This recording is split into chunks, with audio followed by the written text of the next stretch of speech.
Good afternoon, everyone. I hope everyone's good. We're going to get started in just a minute at 1 o'clock sharp. Welcome, welcome. I hope everybody's having a great day so far. Happy Hump Day.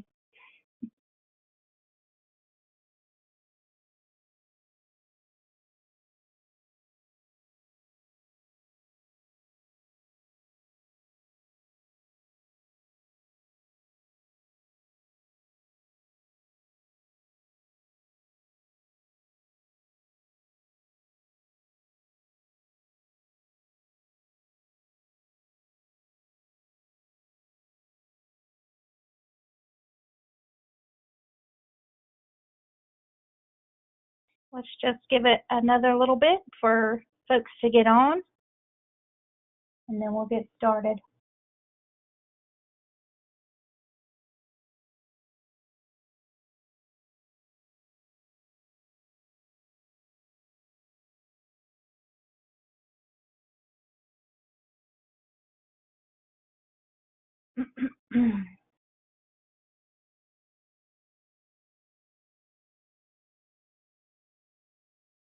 All right.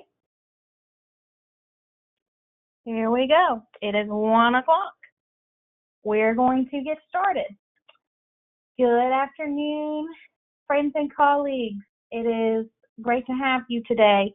Thank you so much for joining us for our Recycling Resilience Adapting to the New Normal webinar.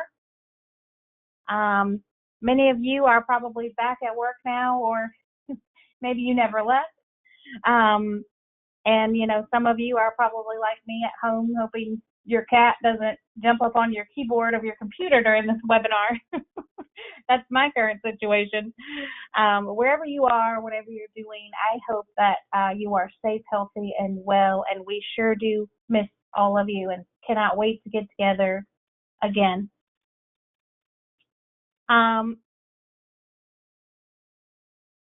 This webinar is being brought to you by the Carolina Recycling Association, but mostly the Division of Environmental Assistance and Customer Service with of North Carolina and South Carolina DEACS have pulled together to provide you with some important resources and tools going forward. And CRA is just moderating and hosting and lending the platform. So we appreciate you being here on behalf of all of these partners.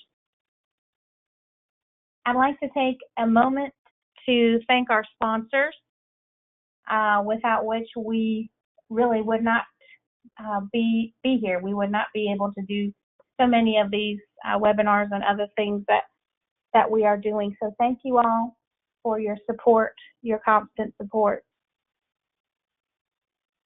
I would like to go over a couple of housekeeping items with you guys.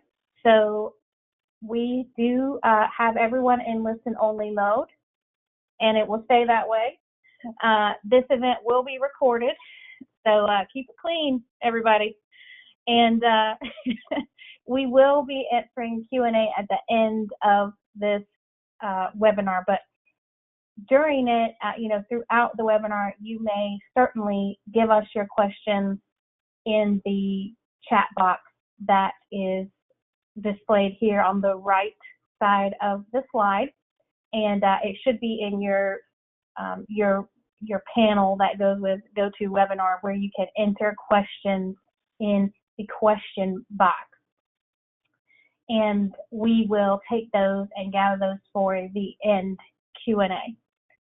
This webinar is, I said, being recorded, and so this recording will be available early next week, if not before.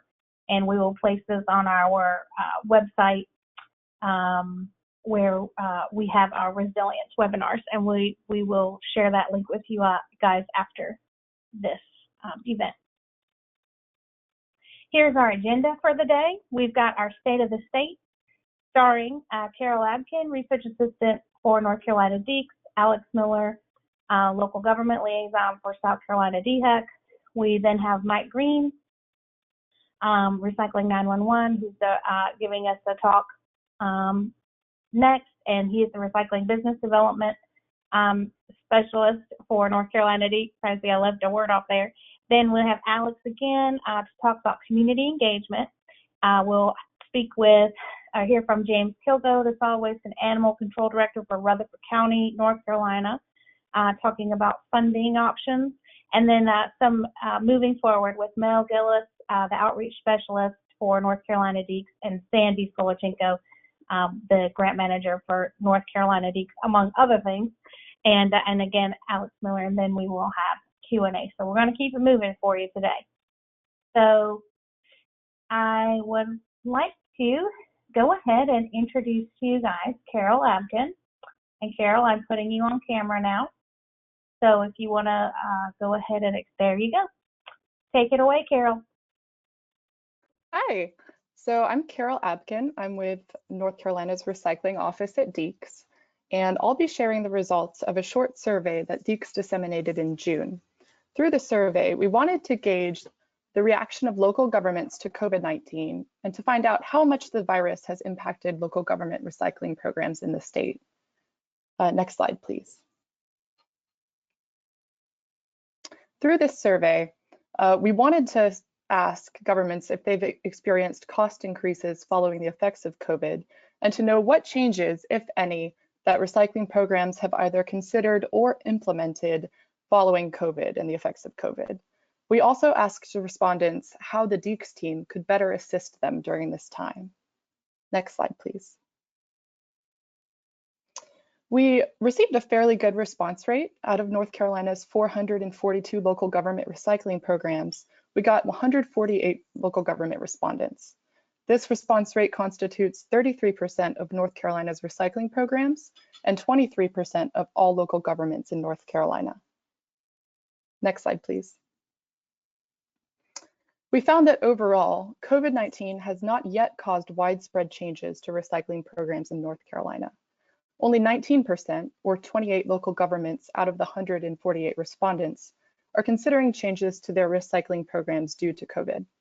So the majority of respondents are not yet considering or implementing changes at this time because of COVID. Next slide, please.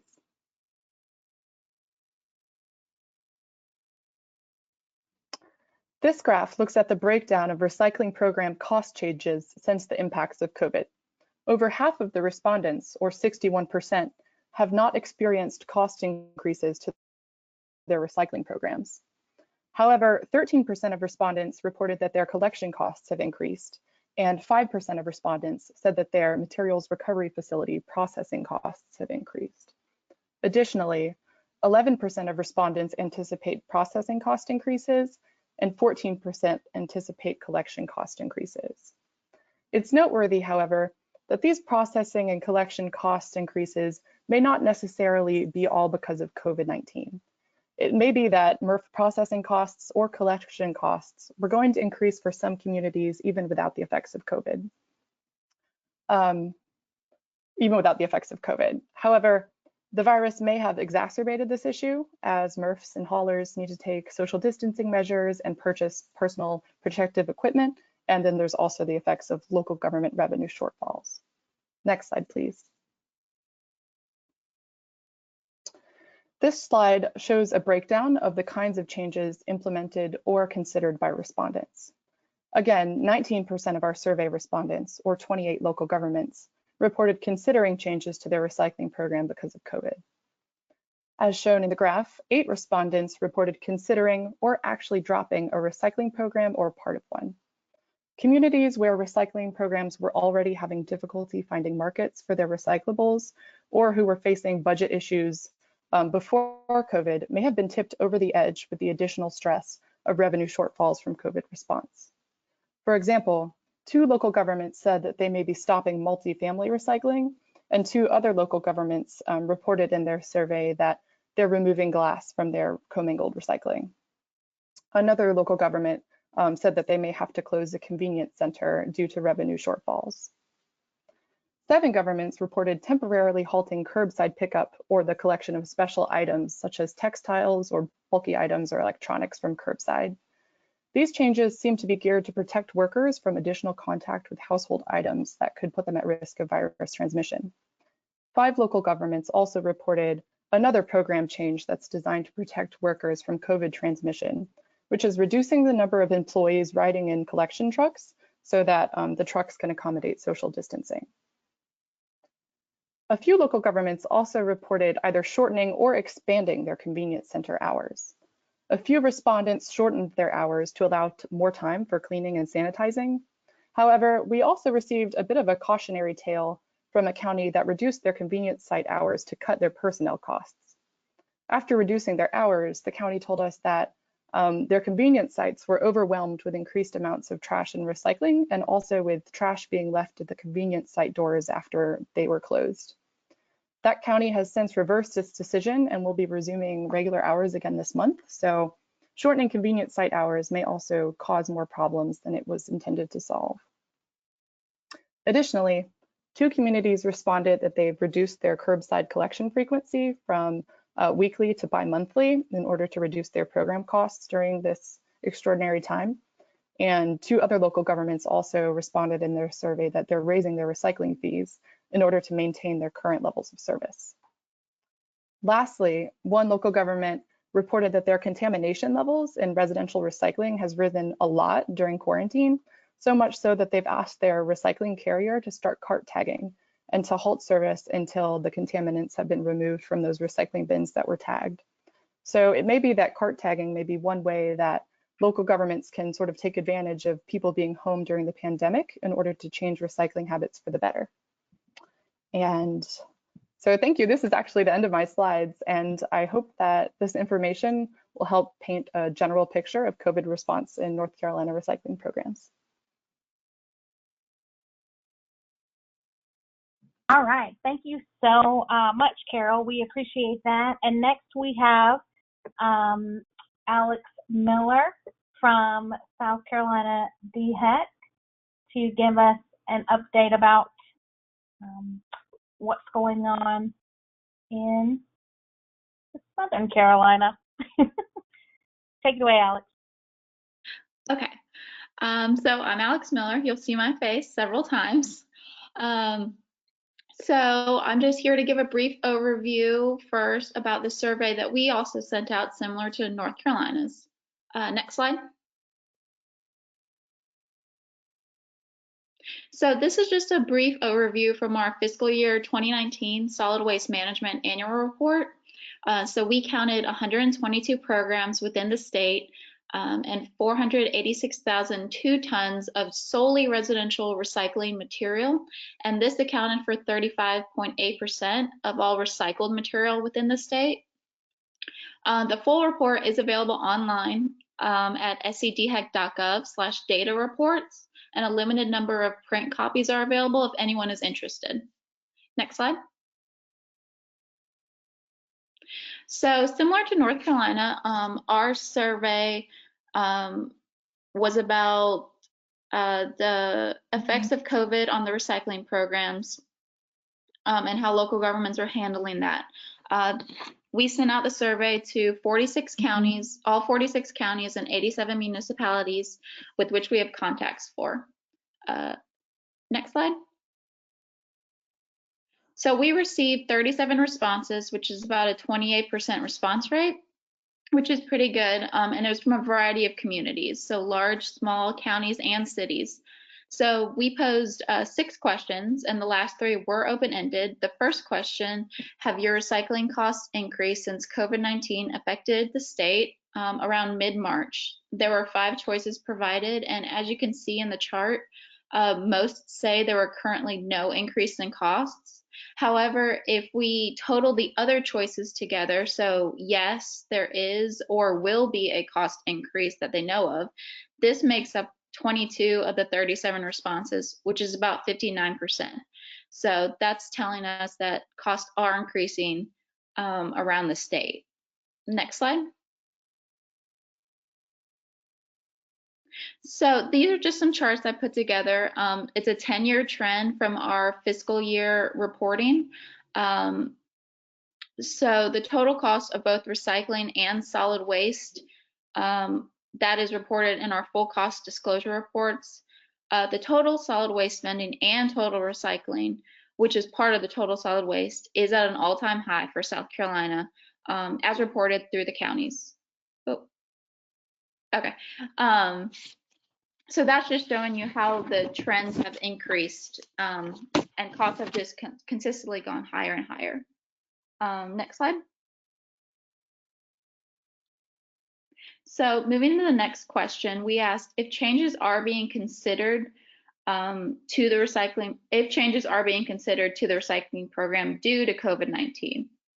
Again, most said no, but combining yes, possibly, and changes were considered prior to COVID-19, the majority of programs are facing possible program changes within the next year, next coming years. So next slide. So we asked what changes have already been implemented in programs. Many have had no changes per the previous responses at this time, or have temporary changes due to COVID. And those changes include some programs stopped accepting some material for the time being due to COVID-19, some scheduling, some collection schedules have also changed. But for the most part, the temporary changes are ongoing. So rotating schedules, providing more PPE, which can affect the budget eventually, and keeping social distancing guidelines between attendants and residents. Obviously, contamination continues to be an issue across programs in South Carolina and around the country, as we know. And then some are considering expansion of their programs, maybe not right now, but in the future. One bright spot, though, that I'd like to highlight is the city of Myrtle Beach was actually able to expand their recycling to all recreation facilities within the city. So that is a bright spot for us. Next slide. So the last question we asked, if future changes are being considered, what are these changes? And from the response, about 69% have no changes planned or have the temporary ongoing changes, such as the PPE, social distancing, that will be ongoing for a while. However, these temporary issues may impact future decisions concerning the program. So that is something that we will have to watch and be in communication about. So the next few responses, they are similar to North Carolina. Changing was accepted, including glass, site changes, collection drop-off, increased education on contamination, kind of those responses. An interesting response we did receive was that one municipality is debating about expanding their curbside program, or eliminating it altogether. So it just goes to show that changes are across the board, and it's just a day by day trying to decide what would be the best. Next slide.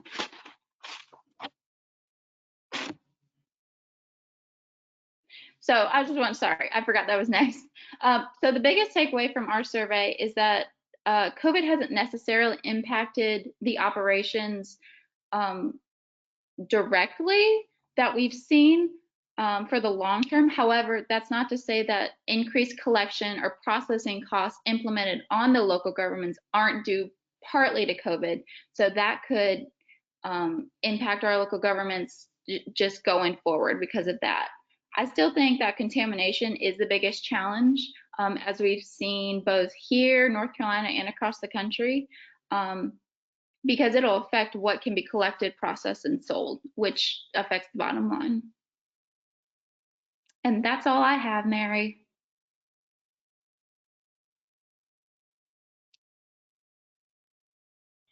All right. Always remember to unmute yourself, guys. That's the lesson that I just learned. Thank you so much, Alex. Thank you. This is really good information, and this again, these slides will be available afterwards because this is just great survey information. Thank you so much. And next, I'm going to turn it over to Mike Green with North Carolina DEACS. And Alex, you're off the hook for now. You'll be back. Thank you. Okay, Mike, take it away. The All floor is right. yours. Thank you very much for including us today. The main thing I wanted to talk about, I'm Mike Green with North Carolina DEACS, part of the Recycling Business Assistance Center.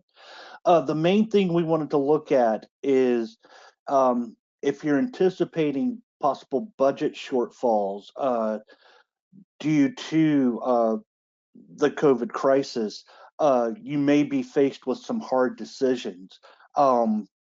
There are some better ways to make the hard decisions, so we did want to try and talk about that. So basically, 2020 had really been an unprecedented year for changes in the recycling industry.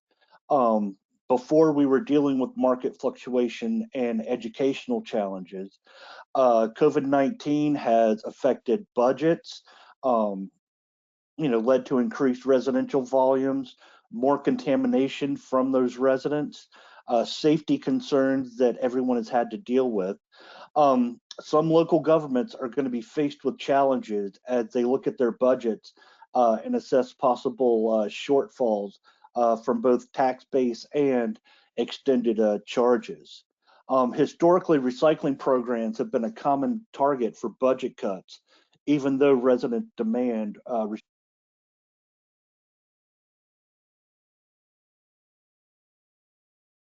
I hit a wrong button. Next slide, please.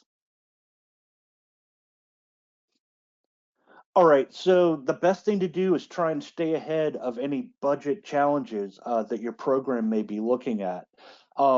We presented some different options so that you can have kind of emergency scenarios ready to go. The important thing to remember is that cutting a recycling program does not make the items that went into the recycling bin go away. The volume and the cost to manage that has now been added to your solid waste budget. Next slide.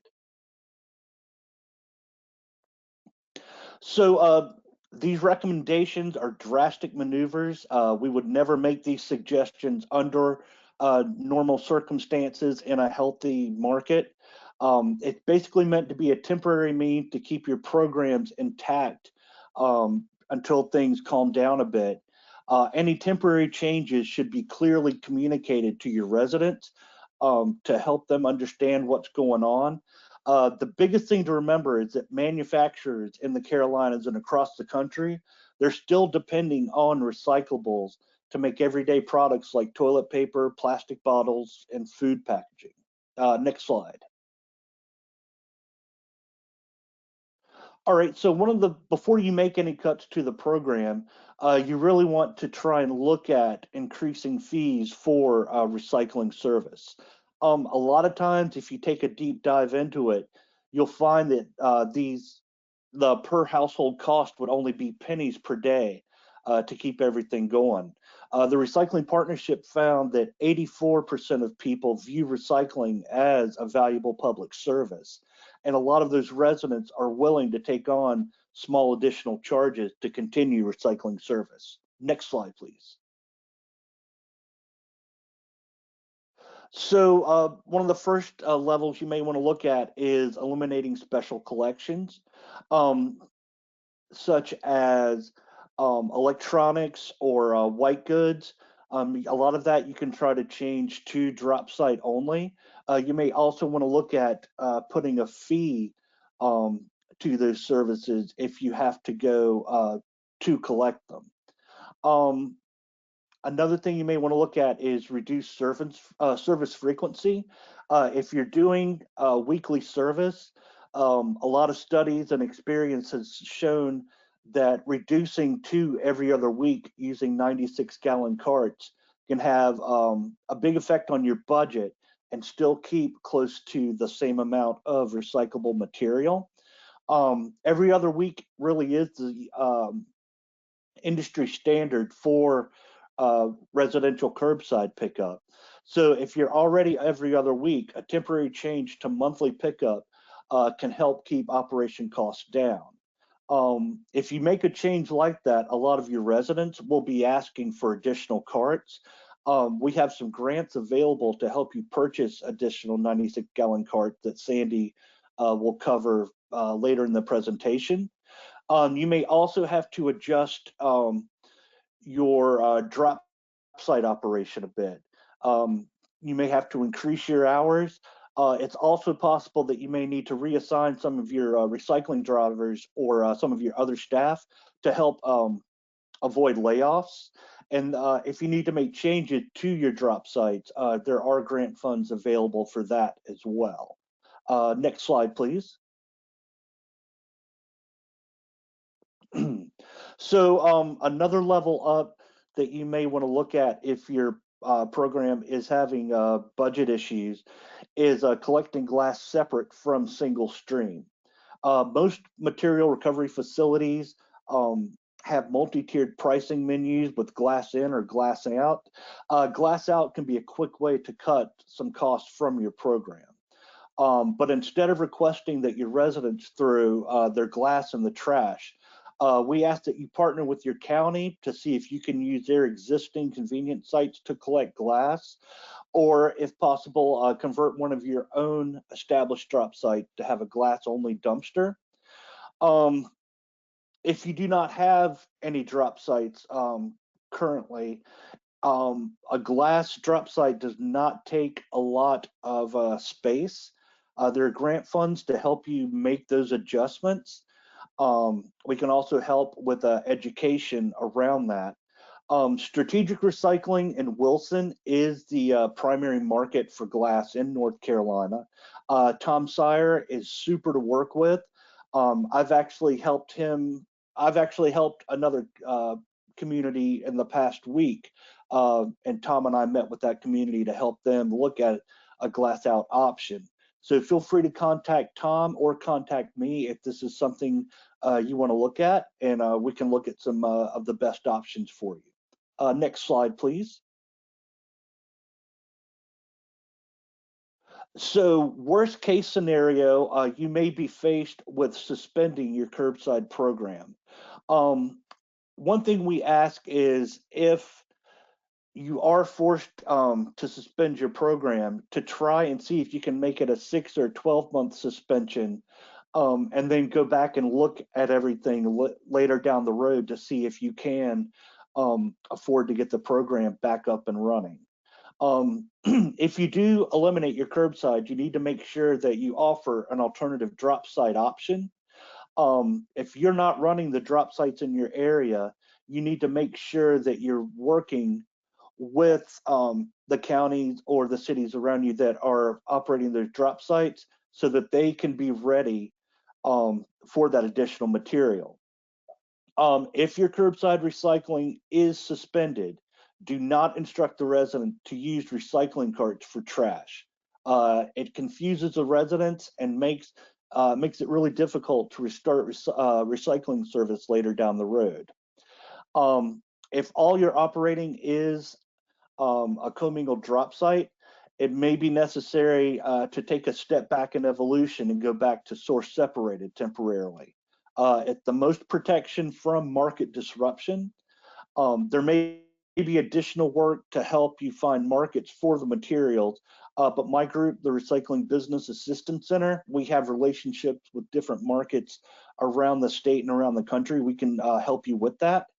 There are grants available that Sandy will talk about shortly to help you accommodate the increased volume. Next slide, please. All right, so if your recycling program is completely cut, do not use clearly marked recycling carts for trash pickup. Using the recycling carts for trash pickup, it confuses the residents and makes it difficult to restart a recycling service later because they're already going to be in the practice of putting trash in those recycling carts. It helps with the whole myth that recycling goes straight to the landfill anyway. It jeopardizes the credibility of neighboring programs that were able to continue. If you do end your program, the responsibility is on you to remove the associated infrastructure from the community, and that includes the recycling carts. Recycling carts that were purchased with state funds, grants, cannot be used for trash pickup. Local government that decide to use recycling cart for trash collection will not be considered for future recycling grants once conditions approved. Next slide, please. So instead of looking at this as, you know, if you're forced to make cuts, instead of announcing it as a negative, try to put a positive outlook on it. And it's an opportunity for the public to help during these difficult times. It's kind of like the Victory Gardens that my grandparents held during World War II. It's an opportunity for the public to be involved. Through the Recycle Right NC campaign, we found that a lot of the recycling public, they want to be involved, they're very enthusiastic, and you need to appeal to their sense of civic responsibility to help you get through all of these changes. Education is such an important piece of any changes that you may be putting to your recycling program. The public needs clear information on what change is taking place, why it needs to happen, when it starts, and how long it will be effect. Always remember, DEACS staff is available. Please reach out to us. We can assist you with a lot of these issues. We already have educational material designed. We can also tell you what's been working in other parts of the state and around the country. And one simple call to us or an email can save you months of confusion with your residents. I think that's it. That's it, Mike. That's all you got. That's all I got. Are you all done? All right. Thank you so much, Mike. We appreciate it. And that gives us a great segue into our next top section. And so I'm going to turn you off, and we'll see you a little bit later. And get Alex back on to talk about community engagement. Yay! Welcome. Go ahead. Take the floor, girl. Did you want to put me on webcam? Yes, you should. I thought you actually were. So let me try that again. There we go. Okay, thank you. There we go. Okay, I'm back. Okay, so I just wanted to take a few minutes to talk about community engagement. This is an important factor that can help support or even save a program in the community. Residents can provide powerful support for your recycling program and show your councils or your upper management that this is an important and essential service that is necessary to preserve. So this is my only slide. I just wanted to display kind of two examples that we have I know of in South Carolina. One represents a municipality, the city of Rock Hill, and one represents a county, Richland County. So the city of Rock Hill has the Rock Hill Clean and Green team, which is a city-sponsored KAB affiliate organization with the goal to promote litter reduction, beautification, and recycling within the city. So although this group is only 15-member all-volunteer board, they do help to spread the mission and the goals around the community and promote resident engagement. This organization also has the power to provide recommendations to their city government on programs, policies, and codes which impact their goals and issues. So Rock Hill recently was undergoing some changes with contracts and everything. So there was a possibility that they were going to lose their curbside program. And with some community engagement and really powerful resident support, they are actually keeping their curbside program. And I do believe that the resident support really helped to show the council that this is a beloved program. It's a needed program. So on the flip side, we have Richland County, which isn't a county sponsored organization, but this is a neighborhood captain program that is solely focused on making sure residents know when and what to recycle within focused areas. This type of engagement focuses on specific areas, the neighborhoods, but contributes to the entire recycling program because the captains show when the recycling pickup day is. So if people are busy, they forget which day is their recycling day. The captains post signs at the entrances of neighborhoods to remind the residents that today or tomorrow is your recycling day. Today is your recycling day. And the captains are available to emphasize the importance of recycling, but also to remind them what should be in the recycling bin. They're also able to be the go-between between the residents and the county recycling coordinator if there are any questions on recycling, what is accepted, why is this accepted, things along that nature. So it can really help in the contamination side of things. To let all the residents know what is accepted, why it's important to not put things in the bin, and why it's important to rinse and have clean product. So both of these exemplify types of community engagement just in different ways, but they both produce great benefits for our program. If any local government in South Carolina is interested in one of these or similar programs, please reach out to us, to me, and we can brainstorm. We at DHEC really helped with the Richland County Neighborhood Captains. Jackie at Richland said it's been a very positive program, and the residents really seem to be taking it in a positive way. So that's all I've got for right now. I'll be back in a little bit. Thanks, Alex. Okay, and so we're going to hear from Rutherford County, North Carolina, with our friend James Kilgo, who is the Solid Waste and Animal Control Director for Rutherford, because being Solid Waste Director just isn't enough. You also have to do animal control. That sounds tough. James, can you hear us? Yes, good afternoon, everyone. I want to thank y'all for allowing Rutherford County to participate in this webinar. COVID has changed our operation somewhat. Just to give you a brief overview, recycling numbers seem to stay about the same. However, our MSW household trash numbers have increased drastically during this time period. But let's talk a little bit about recycling. As we know, recycling has its own challenges with state mandates that ban certain items from landfills, increasing costs and contamination levels, to name a few. Recycling also has many positives like saving natural resources, increasing landfill space, and creation of jobs throughout our state.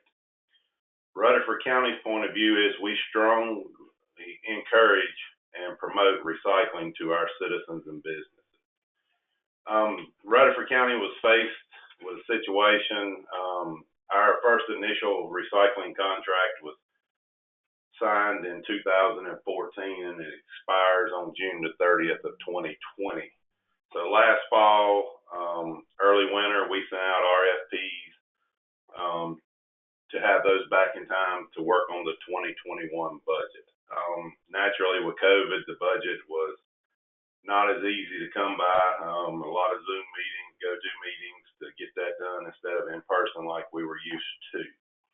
Just to give you a brief overview, our old contract, the MRF accepted all of our recycling materials from our county for free. They covered the transportation and processing, but the county did not receive any profit sharing unless the commodity stream reached a certain amount. Under the new proposals or our new contract, the MRF will accept all recycling materials from our county for $103.12 per ton. This includes processing and hauling. The county will receive a guarantee of $15 per ton, or 85% of the shared revenue. As you can tell, Rutherford County's cost for recycling has greatly increased. The key issue for Rutherford County is we operate our solid waste as an enterprise fund. So staff was faced with the challenge of finding a revenue stream to cover the cost of recycling. Our proposed solution was we would put in a $8 per year fee, and we will name it a recycling fee. This will be charged on the tax bill to all improved properties and units within our county. That was passed by the Board of Commissioners in our budget this year. So luckily for us, our outcome will be that all Rutherford County citizens will be able to continue to recycle as normal. Also, our recycling stream will remain the same to lessen confusion amongst citizens and businesses within our county. Again, thank you for the opportunity to participate in this webinar again. Thank you so much, James. Thank you very much. If you would, for questions after. And we couldn't get James on video because we need to upgrade the laptops and the computers in Rutherford County, I think, so we can get webcams. But this is an action. Yes, this is an action, James, right here. This is exactly what he looked like when he was just talking. So there you go. You're exactly right. Now, we are going to just go back really quick before we move on, because I did skip our poll. Just got too excited. We're going to do a little quick poll with you guys to see what kind of situations you've been dealing with, similar to what we just talked about. And so you'll see it pop up on your screen, and you'll get several options, and you can just click right on that poll on your screen. So we're asking you, have you recently had to do any of these things to fund your recycling program? So just give a second, answer some of those, and then once we're done, we'll show you guys the responses. And while you're doing that, just know that we, Alex and myself and our DEACS folks are interested in your stories, like James's, like Rock Hill, that we have heard about what's going on.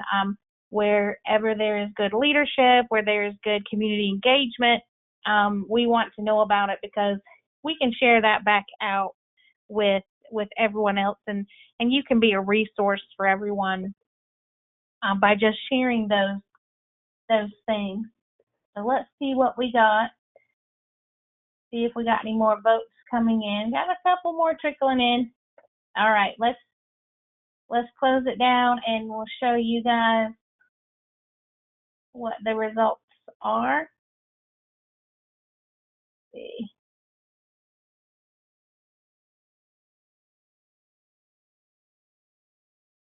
All right, can y'all see that? I hope you can. Yes. So you've got folks having to ask for increased budgets, increased fees are in there, increased tipping fees for solid waste disposal. So just a tiny bit with a request for a tax increase, and a tiny bit for implementing a solid waste or recycling fee. So that's really interesting, and you guys will get to share these. We'll get to see these after the webinar. We'll include those in the webinar recording. Okay, now let's see if I can't get back to the presentation.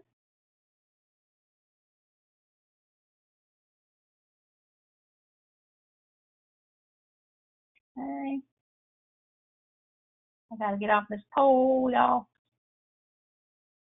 All right, here we go. All right, now we can move on to moving forward. So without further ado, I would like to introduce Mel Gillis and Sandy Skolachenko from North Carolina DEACS. And which one of you guys was talking first, actually? That's going to be me, Mary. It's Mel. All right, I got you. All right, I'm going to put on your camera now. Yes, ma'am. All right, there I am. Hi, everybody. Thank you guys so much for having us here today. We're really glad to have this platform and to be able to work together with CRA and South Carolina as well.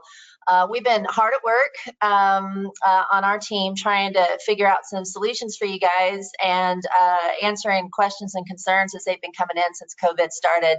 The survey was our first little stab at trying to get a bigger widescreen picture of what y'all are experiencing in the trenches. We were hearing some things from individuals and emails and phone calls. So we were so grateful that so many participated in the survey that we sent out. We were a little stunned by the amount of response and how quickly it came in. And from there, we've been just looking at our resources, what we have available for you guys and what you've been asking for and kind of retooling some things. So I'm going to go over just a few of those real fast. Next slide, please. So for educational support, we've taken a couple of things that we already had bouncing around on our website and in the vault and have made some changes and additions to them. So one of those is defending recycling. Now, if y'all go to our Recycle More website or to the DEQ page, you're going to find the old versions of these. If you were trying to get the new ones up, it might take us a second because these things are hot off the press. So if you need them from us, which we're assuming you will, we're going to be sending out an email after the webinar so everybody can have access to the things I'm going to go over. And then they will be up on the website. But if you see the old ones in the interim, just don't worry about it. Just you can email me, or you're going to see them coming out in the email after we're all done here with the webinar. The first three things that we've got developed for y'all, defending recycling, the Recycle Right North Carolina fact sheet, and then the Recycling 911 document are all, that's a packet of information that we would suggest if you're looking at program changes, cost or services, anything at all, if the folks, your decision makers, if your citizens and residents are asking questions about these things and wondering how to get more involved, these three materials are going to be your best friend. So definitely read them yourself and then make copies and give them to whoever is interested in knowing how to move forward during these unusual times. Next slide, please. So defending recycling, we've had this one for a bit since the Recycle Right campaign last fall, and we just retooled it and moved some things around. This particular document is basically made for responses to common recycling objections that you might hear from elected officials or maybe even from residents, folks who are potentially opposed to recycling or think that somehow it doesn't matter.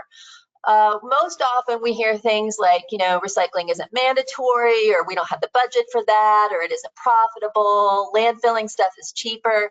And this particular handout addresses all of those things in a very concise way. So if you need some answers to those harder questions or assertions that come from folks in your community, especially your decision makers, this is a nice go-to to hand them and also to know these answers so you can just rattle those off if you're in a big meeting where some big changes are being considered. Next slide, please. The fact sheet is a summary of what is happening with recycling over the last couple of years, why it's more important now than ever to keep a strong recycling program, and how to support that recycling program moving forward. All of those things are covered on this fact sheet. It's a front and back one-pager.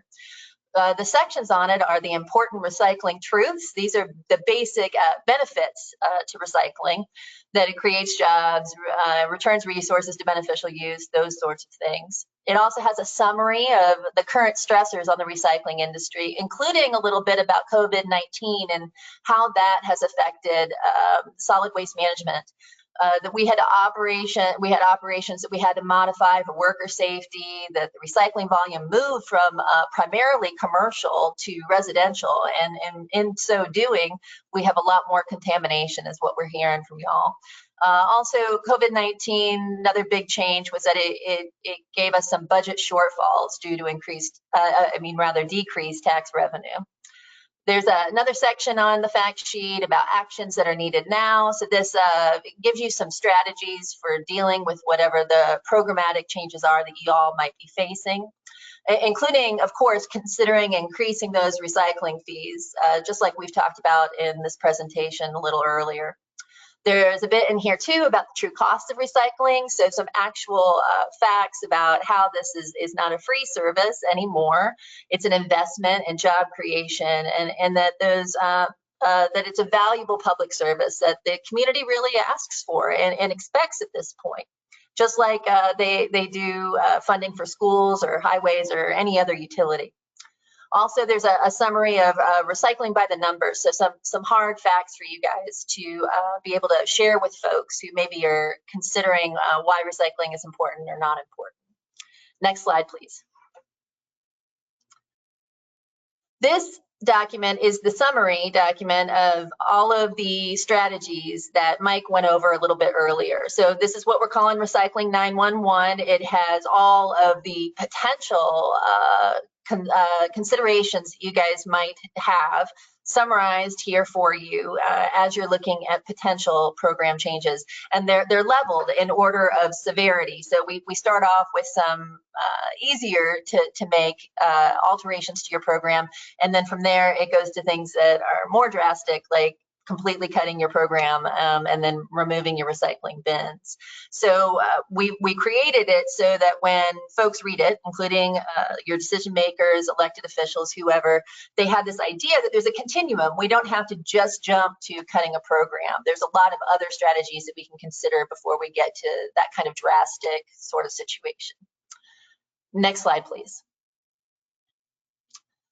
We wanted to just gently remind you that we have customized recycling outreach materials and an order form for you to fill out if you would like to. If you need brochures, signage, cart decals, away from home signage, also billboards, bus ads, anything that you might need for print.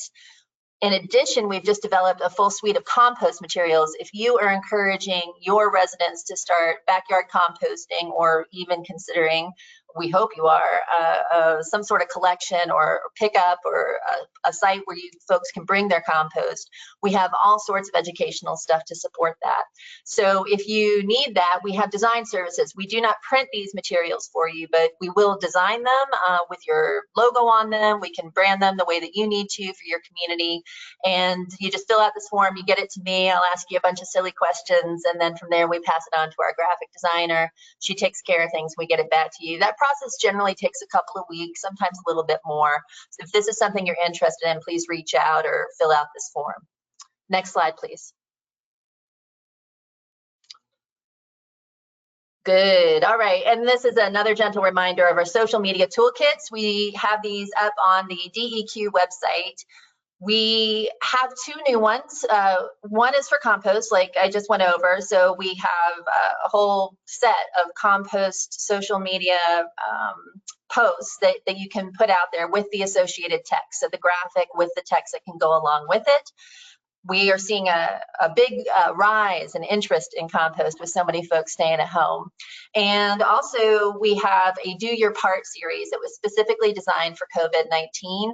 This is again appealing to folks' interest in civic responsibility and letting them know that there are certain things that we really need them to keep out of the recycling bin right now and go into the right place, which is generally the trash can or the landfill. We are also emphasizing in this series of posts that there's an uptick in certain kinds of recyclables, toilet paper rolls and cardboard boxes from Amazon, and that we really need those things to make things like more toilet paper.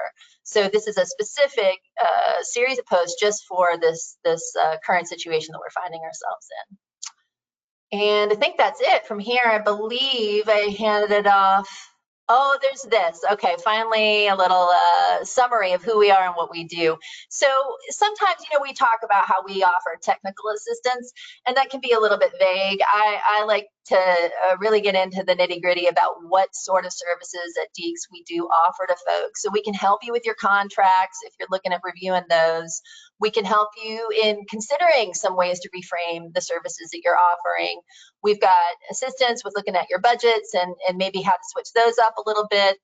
certainly, we can always offer backup help on talking to your elected officials. And sometimes folks even call us up and say, hey, we need you to come out to this next meeting, and let folks know why the decision maybe that they're considering is not such a good one, or why we need you guys to lean in another direction. So we're happy to help with that too. We do a lot of messaging to the public about changes in recycling programs. Local governments get in touch with us and say, hey, we're thinking about making a switch. How do we handle that change, and telling our public about that? And we're really glad to offer our support services on those changing messages. We do have that full suite of education and outreach materials, a lot of which I just went over. We've got all sorts of ideas about how you might be able to reduce contamination, including cart tagging programs, OOPS tags. We can certainly help out with that. And sometimes we even offer training in how to get a program like that started. So if you need anything like that, you just let us know. And of course, we've got some grant money and funding strategy ideas. And we're going to have Sandy actually pipe up next and talk about that. I do want to finish by saying we've got this image here about the no glass in your curbside recycling bin. That's a suite of materials that we helped Goldsboro out with when they were making some changes in their program. And really what they needed was their public to understand where the glass needed to go now that they had made that change. So we can assist it with almost anything that you have going on that you need support in. All right, thank you so much. Thank you, Mel. And Sandy, I'm turning your screen on now. Hey, everybody. Thanks for being here. So you can go to the next slide, and I'm going to talk to you about money. So grant funding that's available to help you. As many of you know, it's past time to apply for our regularly scheduled 2020 grant programs. Although we've been able to cobble together some money from leftover grants, and we are launching today actually a new grant program called the COVID-19 Relief Grant. We're offering up to $20,000 in funding, and we require a 20% match from the grantee. So this is going to be open both to local governments and to private businesses, and the focus is on traditional residential recycling programs. We're looking for projects that will help you maintain or improve a program that has been impacted by COVID. So as with all of our grants, we cannot fund contracted services or costs for salaries or labor, but we can fund equipment or education materials. So here's some examples of types of projects we envision you might be asking for funding to help with. Extra recycling carts if you have reduced your frequency of pickup. For example, if you had to switch from an every other week collection to a monthly recycling collection and you wanted to offer residents the option of getting a secondary cart, we could help you buy some of those to have readily available. More containers for drop-off sites if you're getting increased traffic and material there, or if you're collecting a new material there. So for example, if you're establishing a glass-only drop-off and you need carts or a dumpster or a container to do that, we can help you with grant funds and of course signage for that as well. Other educational outreach to communicate about program changes. This could be postcards, brochures, anything you need to help notify residents about changes or reminders about how to get good, clean material in their recycling carts. And we're also open to helping purchase personal protective equipment. This is specifically for employees whose primary job function has them interacting with the public all day. So we kind of had like convenience center attendants in mind with that one. The application period is officially open now. It was launched right before we got on this webinar, and we'll be doing an official announcement over email tomorrow. So you'll get some more information and the link, which is also live in the slide here. There is no due date for this grant program. We'll continue to accept applications on a rolling basis until we run out of funding. One thing we do require, however, is that you contact one of us ahead of time to discuss your proposed project, just so we can make sure it fits within the grant parameters. So give one of us a call if you're thinking about applying for a project, and we can talk through the details. So a couple of other organizations that have funding available, and then I know we'll hear from South Carolina as well and CRA, but go back one more.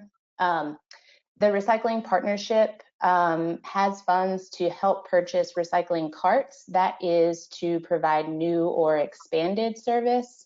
And the Southeast Recycling Development Council, or SERDIC, has grants to help purchase recycling carts or equipment like MRF upgrades, recycling trucks, or transfer stations. So check out those links for more information on those grant programs. And you can go to the next now.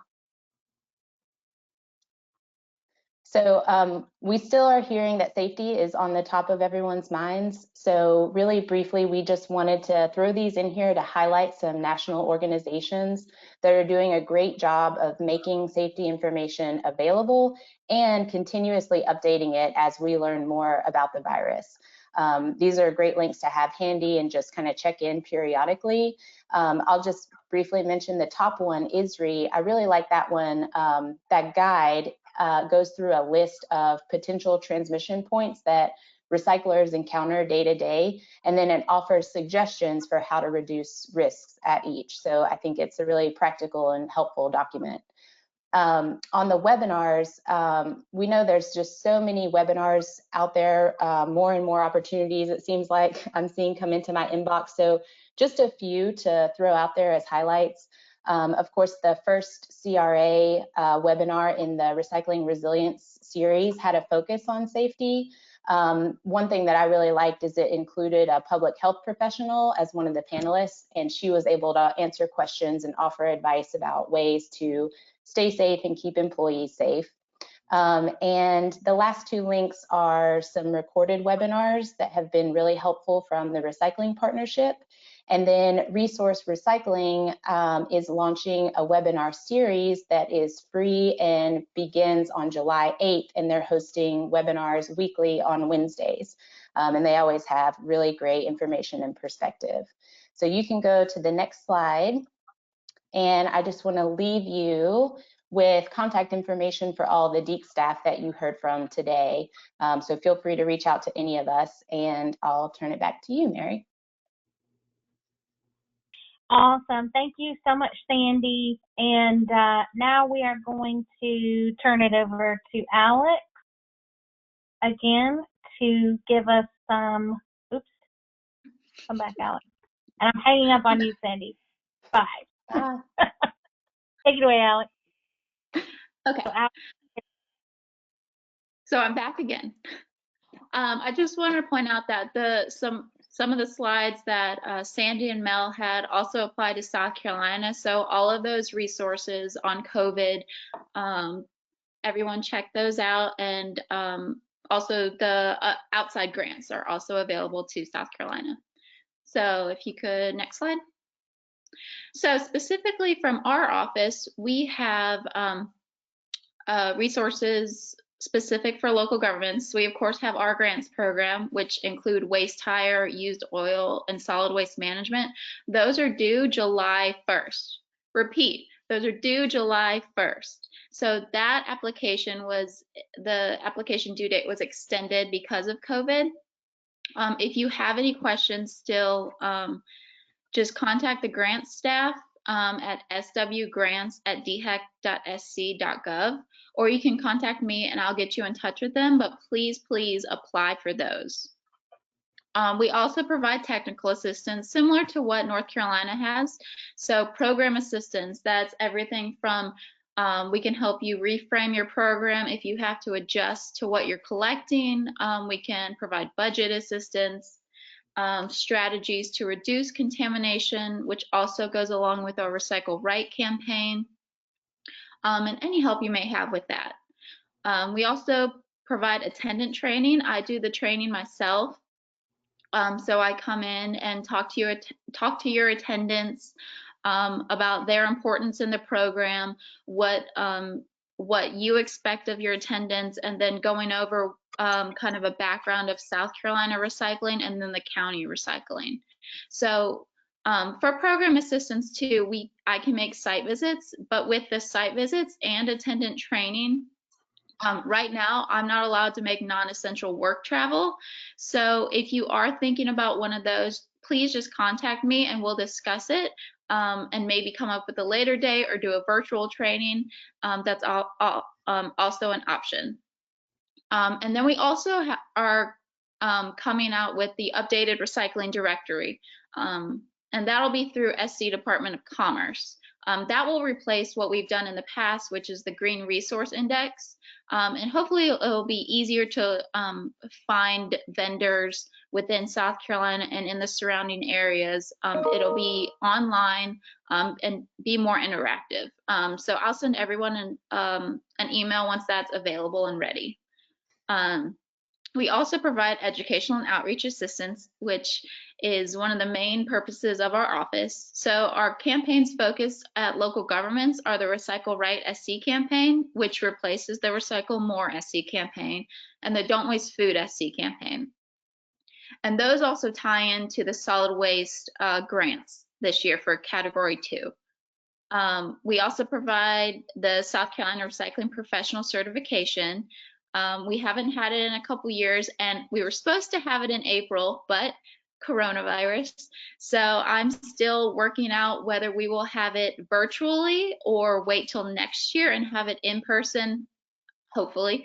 So you'll get more information once that's available as well. But I know people have really been asking for it because it has been a few years. So I am aware of that, and I'm trying really hard to have it in a timely manner.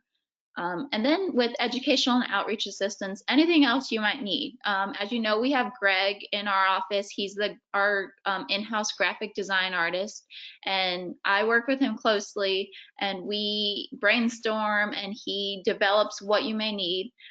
We also have an intern that some of you may not know of. Her name is Anna Grace. She's basically Greg's intern. She also does graphic design. So we're hoping to really get everything out in a more timely manner, since Greg won't be the only person working on some of your items. So I think that's about it for that, but if you could go to the next slide.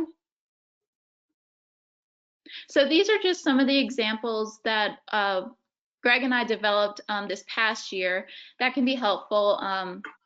Whenever there are events, again, they can be helpful to hand out. The first card is the Recycle Right SC card. The front is English, the back is Spanish. And we also have the ability to get any of our materials translated in Spanish if that is something that you need for your program. The middle is a revamped What Recycled Items Become. We also have a revamped Dirty Dozen flyer, which I've been putting on the back of the What Recycled Items Become to conserve paper. And then the third card is What is Contamination and How to Prevent Contamination. So hopefully you all can use these and utilize them, and we can, of course, adjust them to each program and what you may need. So yeah. One thing I did want to mention too, our reporting, our solid waste annual report, the surveys will open July 1st. And beginning this coming year, I will be an assistant editor. So I'll be more involved with that. We will have a Retrack Connect webinar training soon.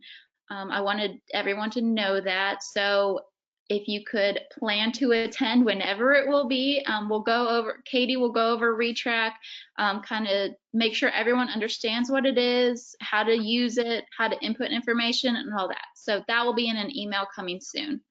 And if you don't get or look at the newsletters that I send out through Recycle Local at dehac.sc.gov, please check those out, because I've been sending those out every month.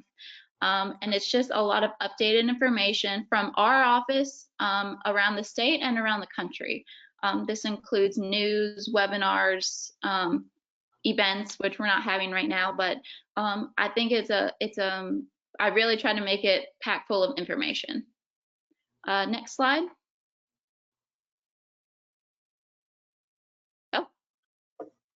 Oh no, it didn't make it. No, I think is this a mistake slide? Yeah. Okay.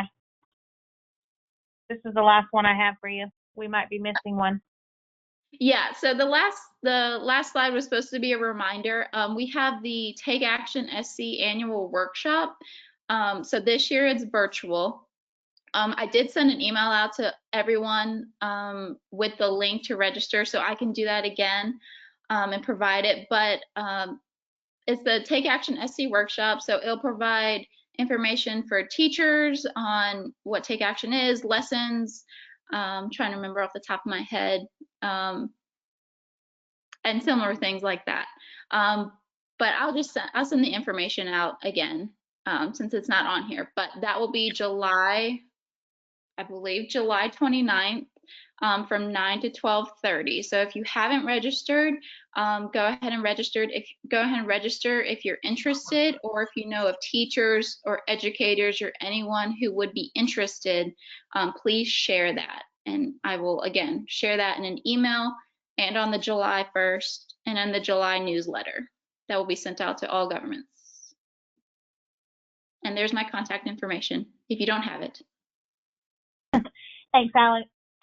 And we'll make sure that slide gets into the final version of the slides. I'm not sure how it didn't make it in. Okay. Thank you for that. Okay. Now I'm going to turn you off. You worked hard on this webinar, Alex. You had a lot. Thank you.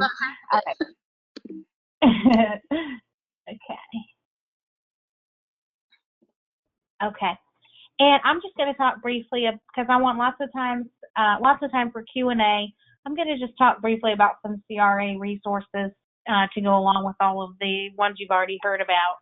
And before I go into these, just make sure you go ahead and give us your questions because we will have some time for Q&A. You can give us questions and comments in the question box on your control panel on your GoToWebinar. So we would love to put our panelists on the hot seat today and give them some good questions. So CRA resources, we have a few new things to offer, or that we are planning to offer as well.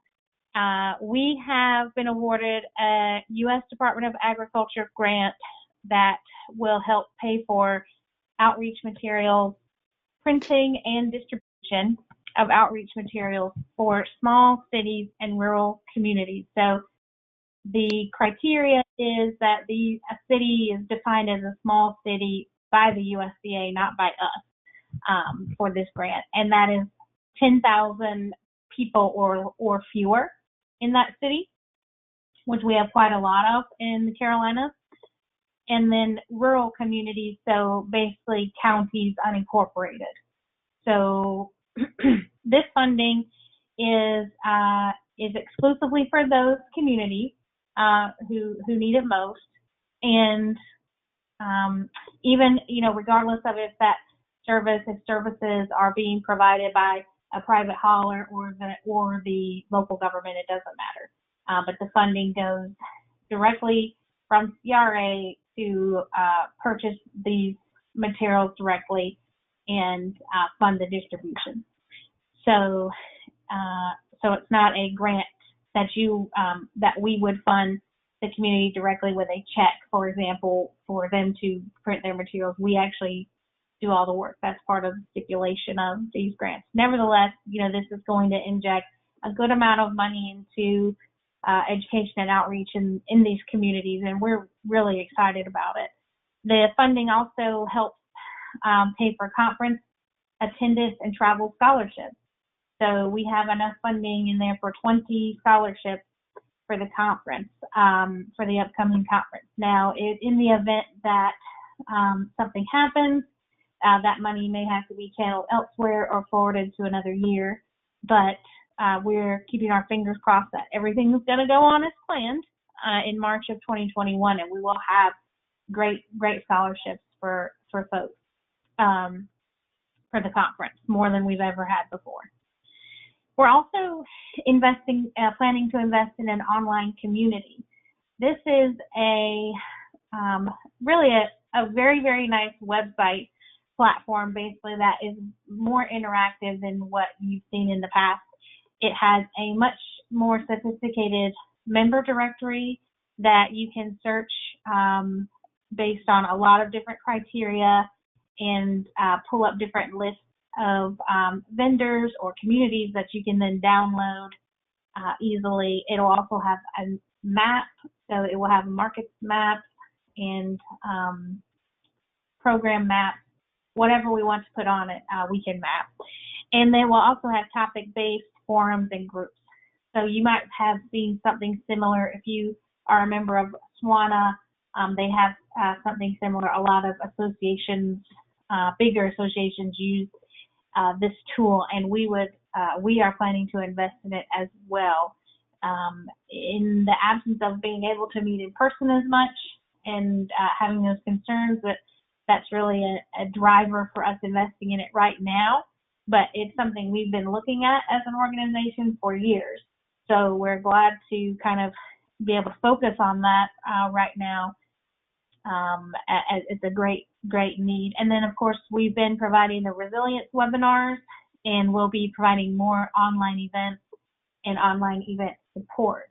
So, we've upgraded our GoToWebinar account, and we want to use it. So, and you can access the past webinars, including this one, online.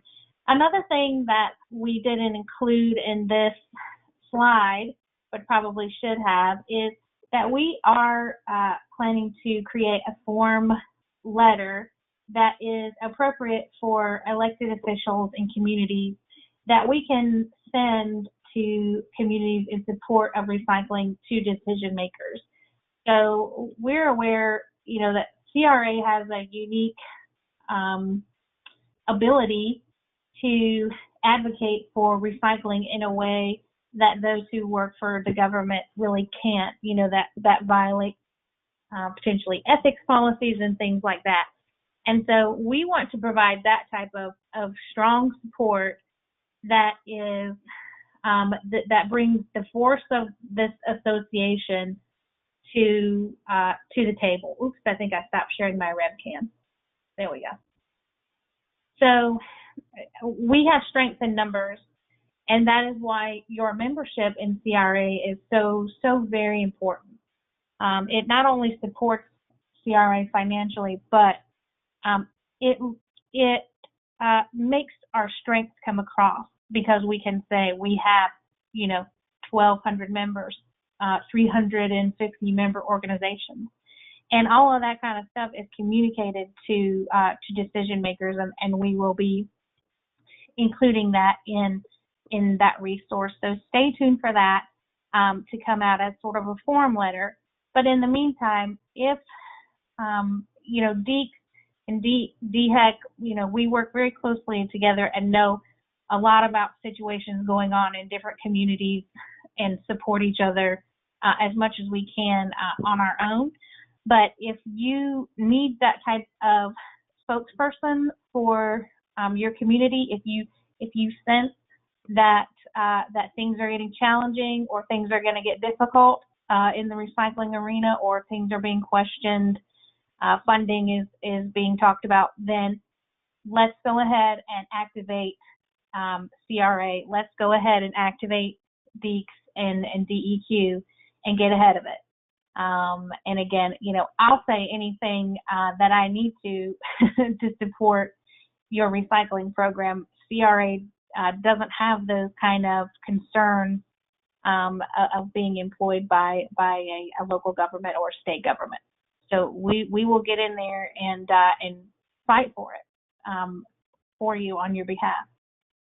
So if you have any questions or need any more info, here's our contact information, and I think you all have that.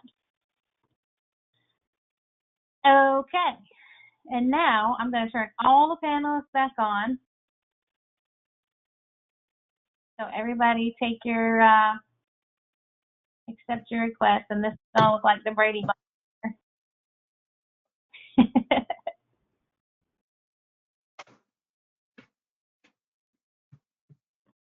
All right. We got almost everybody back.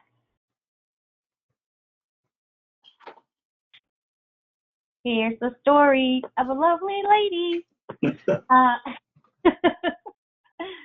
I like it. Okay, so we kind of have a lot of questions across the board.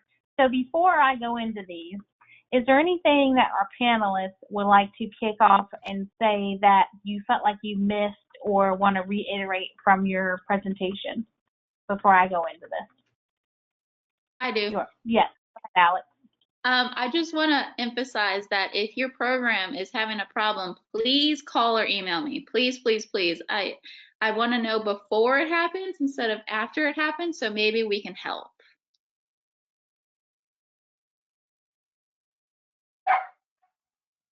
Absolutely. You know, and so the first call you should make if this is happening is to these people here. The first. And then they will probably call me and say, Mary, can you do some extra? Can you put a little grease on it? Whatever we can do. We have done this before, and you know, these guys are way more often than me. But I love the chance to throw in on this stuff, you know, because it's really important. And we have cases where there is leadership and commitment to recycling at the top levels, you know, of administration of government, perhaps do not match sometimes the commitment that is in the grind, that's in the day-to-day, that the recycling coordinator knows that existed in the past, you know, but there's new players involved. The motivations for creating recycling programs in different communities are varied. So one community's, you know, motivation might have been environmental stewardship, while another's might have been financial, while another's might have been landfill space. So there's different types of leadership on this, and so this is the time when we can all step in and help communicate with that leadership in a convincing, in a different way. So anybody else want to comment on that? North Carolina, anybody? No. I might. Oh, go ahead, Mel. Well, I was just going to say that, you know, anecdotally, we have heard recently that sometimes people don't want to call us because they've been told by the folks who are considering the changes not to let anybody on the outside maybe know so much about what's being considered. And I just really like folks to know that if you do need to speak with us off the record about some changes that are coming down the pike potentially, that is also no problem. You know, you calling us up doesn't mean that we're going to take any public role or do anything at all. But if you just need to ask some questions about maybe some things that have been happening in other communities, you don't even have to tell us specifically what's being considered in your area. You can just call us and pick our brains about some general things that you've heard might be happening in other communities, and we can chat about that. So don't worry about letting us know that something's up if you're hearing from maybe some of your decision makers that you're not supposed to be talking about that quite yet outside the community. Yeah, and I'm glad you brought that up. I would second that and say that, you know, we provide that type of confidential service and assistance on our business community side, and so we can do the same thing for local governments. And the only other thing I was going to say is, you know, we have developed, you know, this suite of options that may provide you some opportunities to avoid getting rid of a recycling program altogether, but we completely understand that these situations are not one size fits all. When you're looking at budgets, it's not one size fits all. I feel like every 652 local governments funds programs differently. So that's why we really encourage you to call and talk to us, and we're happy to sit down and dive into the details with you. So thanks. Great, thank you guys.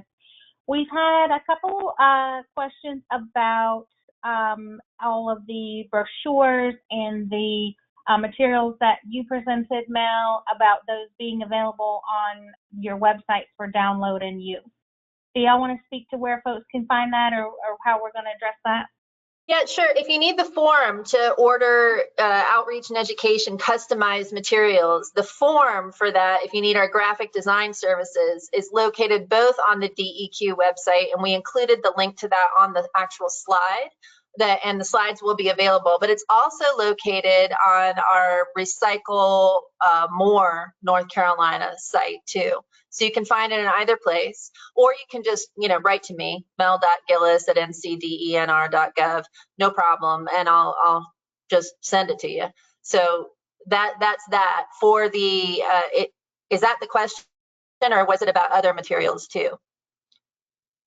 Well, also the South Carolina materials as well, how to access those.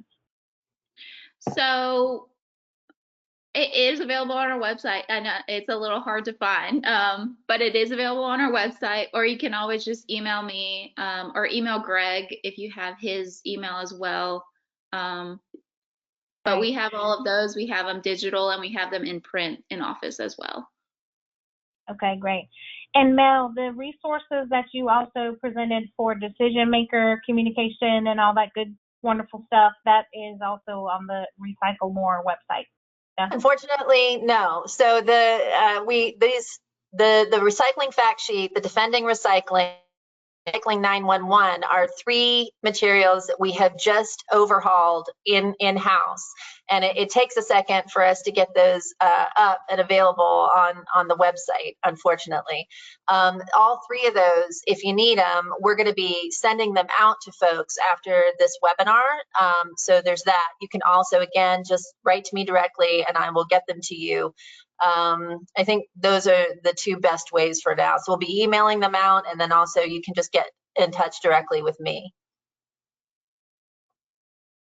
Okay, great. And a couple folks wanted to address food waste and what may be going on there. It's a little bit off the topic, but I wonder if y'all could address that. Yeah, it's not off topic at all. I think this is completely one of the things that we are seeing arise as part of what happened with residential waste in the wake of COVID, right? People are at home more, they're cooking more, they've also got they're suddenly noticing they've got more yard projects, and they're starting to think about composting. So this is just part of something that we think has been coming for a while anyway. It's one of those trends. We already were talking before COVID that we thought the year 2020 was going to be the year of compost in terms of the kinds of materials that we were going to want to get out to the public. And of course, food waste is just, the larger context around the compost pile. Whenever you're doing compost education, of course, you're educating about the food situation as well. So we did our best to put together a couple of social media posts around all that stuff, and then also create actual educational materials, handouts for folks about how to do a backyard compost pile. We also have educational materials for any municipality that is considering a curbside compost collection, or having a collection site at maybe one of their drop-off sites. So we've got all of the educational materials for all of that. We think it's really important. It's especially important to be talking about it on social media right now. Okay, and Alex, you want to address that? Yeah, so we have our 2 gurus in the office, Ada and Amanda, who manage the Don't Waste Food SC campaign. So if you go to scdhec.gov/don'twastefood.sc, all of that material is there for download, and then their email is also there. So if you ever want to create a composting program, or talk about initiatives for Don't Waste Food, they're more than happy to help. And I'm going to leave them. They're the experts in that.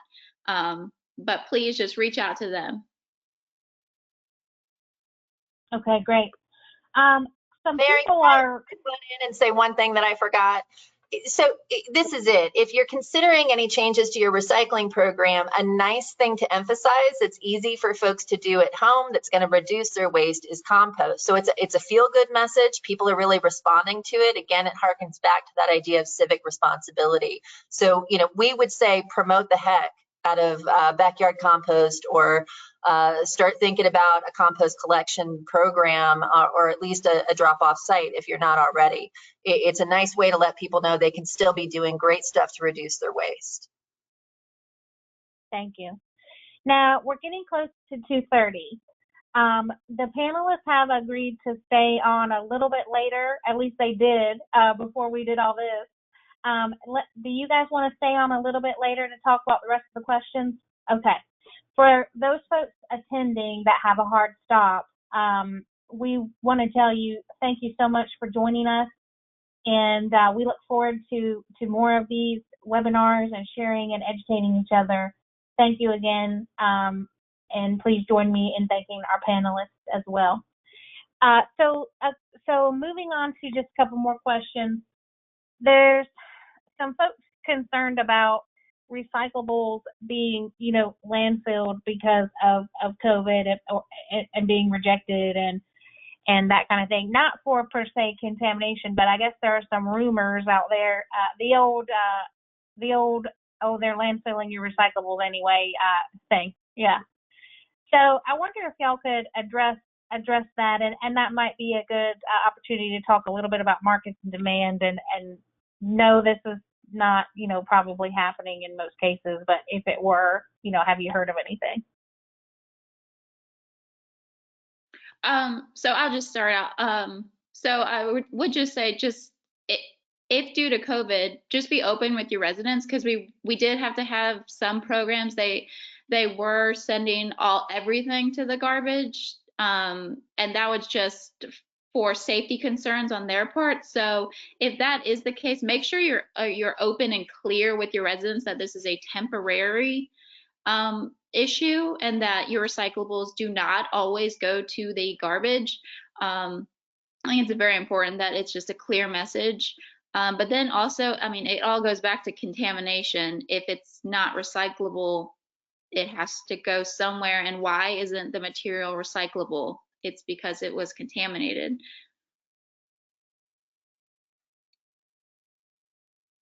Yeah, I'll just back that up.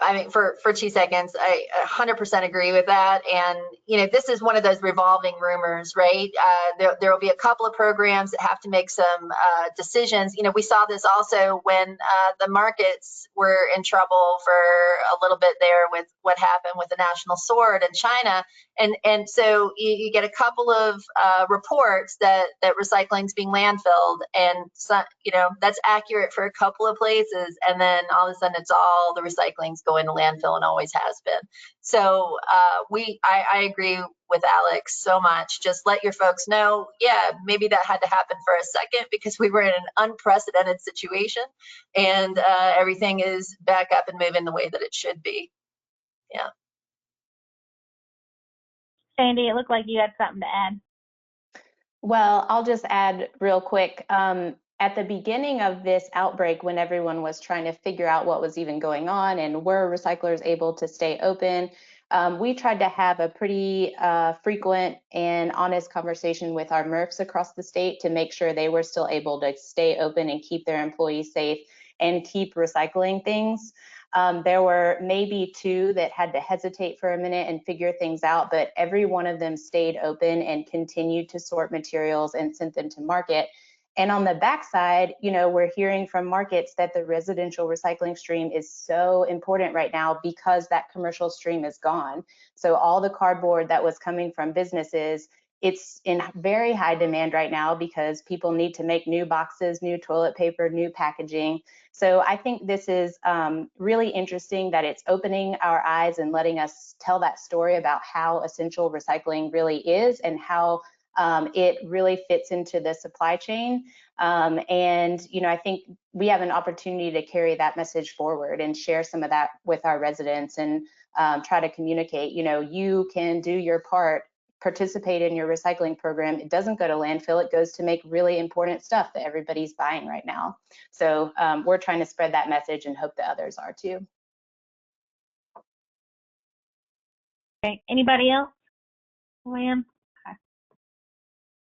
All right, and we had a question about glass, and to paraphrase the question, you know, what is the right thing to do with glass in your community? If it you know, in some cases, you know, people are being told that taking glass out makes no difference to their pricing, and you know, in other cases, it's some people are making money out of their separated glass. Like I know Chatham County, not to put y'all on the spot, but I know they're, you know, earning some income from that separated glass. There's a lot of misinformation out there about glass in some cases. So what's the right thing to do? It's very situational, depending on your location. As you know, state of North Carolina DEACS, we prefer that glass remains part of your single stream program. But if you're in a situation, the glass can make a difference if it's taken out. There are definitely ways to have it recycled or it's not part of your single stream. With it being such an individual thing, if you can contact me or Sandy or Mel, let us know your specific situation. We'll be more than happy to take a look at your situation on a case-by-case basis. That's just the way glass is right now. It's so specific to your specific situation that it really needs one-on-one attention. Okay, yeah, that makes sense. And you know, the situation in South Carolina with glass is a little bit different. Although there has been some market development. So Alex, do you want to speak to that?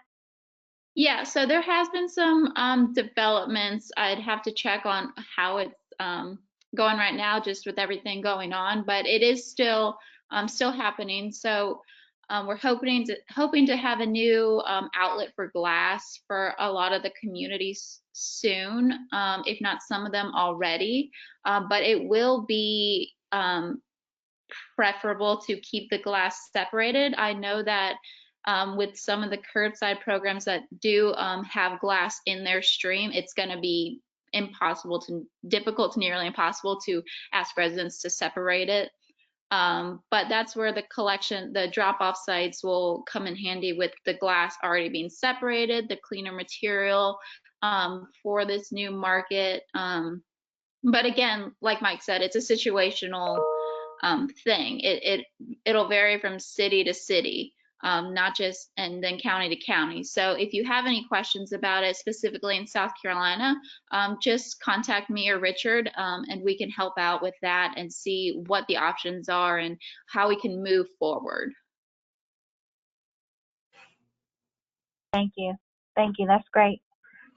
Okay, now I think James, you had a question specific to you about about how much you are actually making from your recyclables, and so somebody wanted to know that. And then for the rest of the panelists, I would say, is it possible for a community to earn money again on their recycling? But James, you first. Tell us. I think you had maybe alluded to it in your talk, how much you were. Someone asked about your revenue for recycling. Yes, under our new contract, we are guaranteed $15 minimum a ton, and then we get 85% of the shared revenue, whichever one's greater. So all that depends on the commodity market at the time that the recycling is sold. So that will vary from month to month, but that will not start for us until July of 20. Thank you. And was that a real hard deal to make, or did it come easy? I mean, to be honest with you, it seems like most contracts these days that deal with recycling, just from my point of view, they're all pretty much shared revenue now. Nobody wants to take the risk, the MRF or the county or whatever. And it seems like just in general, most of them have a shared revenue, or at least a minimum per ton on your contract. That's what our proposals revealed to us when we sent them out. Shared revenue and shared risk. Correct. it's truly it's a unique partnership that is, really dependent upon forces that are outside of both parties' control. And so, it makes sense to share that risk. I think when times were good, we let things go that maybe in retrospect didn't work. And now we're kind of realizing, we're all really learning as we go, aren't we? Realizing what can happen and what we need to protect ourselves against. Anybody else want to comment? I can throw some numbers at you if you want. So in one of the documents that Mel kind of gave an overview of, our Recycle Right NC fact sheet, we talk about this, the cost of recycling. It is a service that you're providing to people, and just think about it, you're going to their house to go pick up their stuff for them. So there is a cost associated with that. And on the processing side, like once you get it to the MRF, not even thinking about the cost to ride around and collect it, when you get it to the MRF, they have a cost to run their equipment and pay their employees to sort the materials and pull out contamination. We're hearing that that cost to them is $70 to $100 per ton. And then you factor in what the recyclables are worth on the back end once they're cleaned up and sorted out. And as of March of this year, a commingled ton of recycling is worth about $43. So the value in recycling doesn't fully cover the cost of processing, and that $43 doesn't include contamination either, which we all know adds to the cost and adds to the effort to clean it up to market. So it is going to be a cost, and I would foresee that recycling will always continue to be a cost. So I think that's what we should expect. And with these revenue sharing models, when times are good, then communities can get more of that money back and hopefully reinvest to, make their programs better and stronger. Thank you. Anyone else on that? Okay. Last question, and I'll let y'all go, but I just want to give a question for Carol about the data that was presented, and which I thought was really interesting. Are there plans to do additional surveying and data gathering on some of these things in the future? Yes, I know that my team is following up with a lot of these communities, especially ones that reached out specifically to ask for assistance. And Sandy, you may know more to speak to this question about the specific kinds of follow-up and what we might do with that information. Yeah, so I was going to let Carol answer yes or no and tell us what we were going to do. Be the director of, do we ask more questions or no? I think we haven't talked specifically, but we'd love to continue to learn more as we keep moving forward month by month and figure out, how budgets are adjusting once they get into the new fiscal year. So we're learning from doing some individual follow-up, and I would very much expect that we would probably want to send out some additional surveys to collect more information and try to keep a pulse on just like what's happening so that we can share that with the wider community.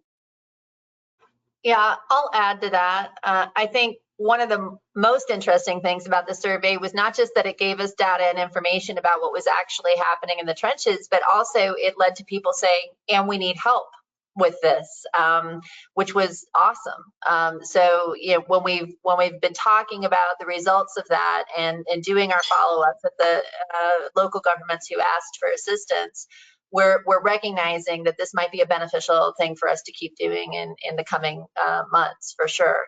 Keep asking questions, letting y'all tell us what's happening, and then also letting us know, hey, we could use a little bit of input over here.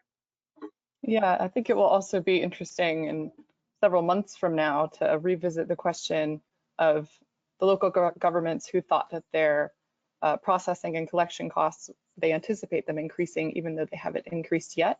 I'd be interested to know if those increases actually came to pass and by how much. Me too.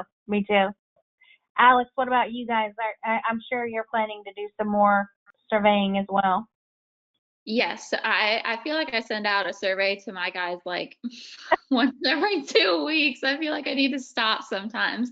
But I've been really trying to get a clear picture ever since I started this job a year ago, a clear picture of every community and really know the ins and outs, which is a lot. But yeah, just I also like to know if they anticipated the cost, if the costs increase actually come to fruition, and by how much. Mm-hmm. Definitely. And follow-up question for Sandy that came in while you were talking about processing costs. Someone wanted to know if those were regional, national, what level were those? I'm thinking regional or local to North Carolina costs, and maybe South Carolina would be on par. Yeah, we reached out to a handful of communities. Actually, Carol helped us figure out some of these data points a little bit earlier this spring, just to ask, what is your processing cost right now? And that's where we came up with that range of probably closer to $80 to $100. And we're hearing that that's pretty consistent with national numbers as well. So I would expect similar for South Carolina too. Okay, great. So we're 15 minutes over. I'm sure some of you need to get up for various reasons. So panelists, do y'all have any parting words before we go? Keep on keeping on. Let us know how we can help. Yeah, Yes. what Alex said. I mean, and Mary, you said it a bunch too. I think we all have, these are extraordinary times. There's a lot happening, and we would be thrilled to hear from you. And, when the question comes in, what should we do? What's the best course of action? Mary, you had that several times, and, the answer over and over again from us is get in touch. Each recycling program is its specific situation responding to this larger sort of collective situation that we're in, right? And we just want to be of assistance in helping in any way that we can in getting y'all all the support that you need to address whatever's happening in your community. And Mary, thank you for giving us this opportunity to talk and bring people together and offering your platform. We really appreciate all the support that CRA has to offer. And so thank you for that. Yes, thank you so much. Thank you, guys. My gosh, stop. All right, let's say goodbye, and we'll talk to everyone real soon, and hopefully see you real soon too. Everybody stay safe and healthy. Bye.